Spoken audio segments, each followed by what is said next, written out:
Hello and Assalamu alaikum. Ultrascan Diagnostics here. This is the CBCT of the patient that you had requested. The area of interest is the wisdom teeth. Starting with the upper right wisdom tooth that you can very clearly see right here. The upright wisdom tooth is still in its development phase. The root development has not been completed. This tooth is definitely impacted and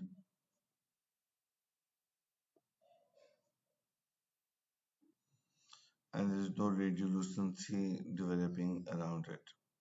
Moving to the lower right wisdom tooth, this is the mesial aspect. Now we are going to move towards the distal aspect of the tooth. The lower wisdom tooth has not completed its root development as well, but at its nearest, the tooth is approximately a millimeter away from the inferior alveolar nerve. As you can very clearly see right here.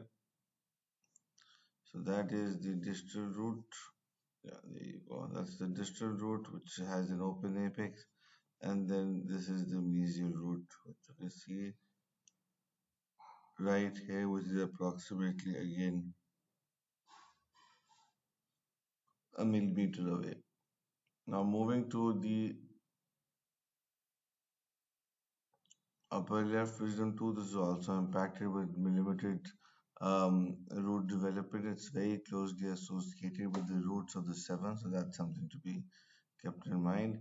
And then we've got the lower left eight, as you can very clearly see, this lower left eight has its roots developing, but it is extremely the developing roots are enveloping the inferior alveolar nerve, and hence this is something to be kept in mind. There's a very intimate relationship between the wisdom tooth and the developing roots and the inferior alveolar nerve.